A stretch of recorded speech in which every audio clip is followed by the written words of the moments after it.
Gentleman from Texas is recognized. I thank my friend from Oklahoma. I rise in support of the legislation before us here today, and I thank the gentleman for his work on this legislation. The fact is, what we just heard from the minority leader in trying to describe this as a so-called extreme MAGA partisan agenda, let's be very clear what we're talking about for the average American.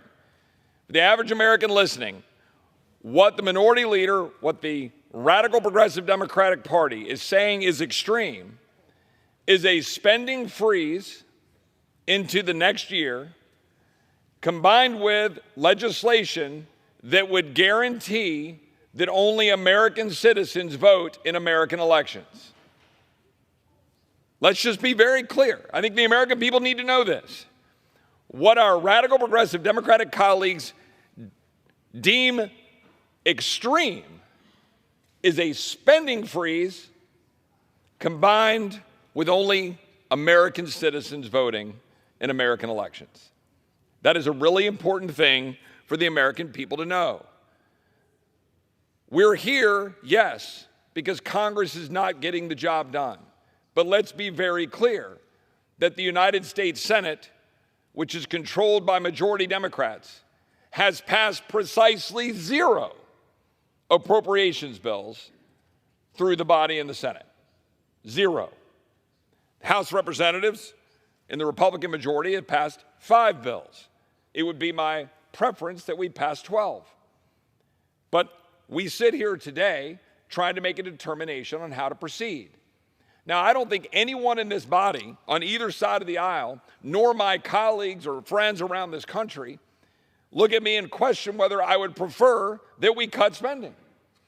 I would like to cut spending.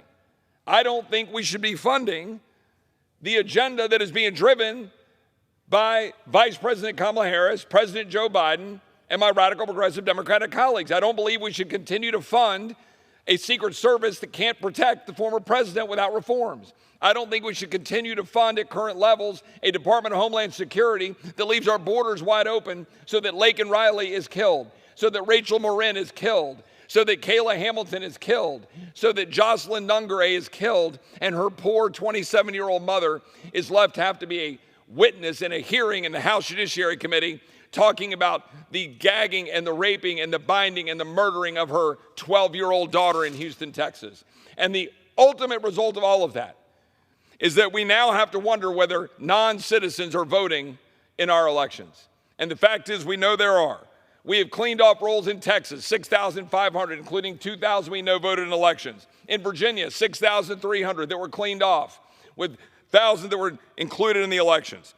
3,251 in Alabama, 300 in Oregon. We can keep going down the list. So all we're saying is American citizens should vote. That's it. So my Democratic colleagues, they seemingly want non-citizens to vote, and they can't accept a spending freeze as being reasonable.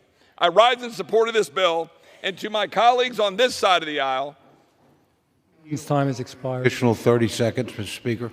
I thank my friend from Oklahoma. I'd like to say a word to my friends on this side of the aisle.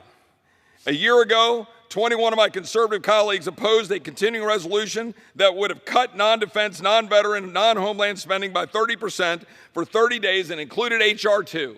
A lot of those same people are walking away from a piece of legislation that we're putting forward right now. And I'm asking them, stand up with the Republican Party, stand up with President Trump, stand up with the American people to demand that we freeze spending, hold it in check, take the pen away from the radical progressive Democrats and Joe Biden and a lame duck, and let's make sure that only American citizens can vote in American elections. And with that, I yield back. The gentleman from Texas yields.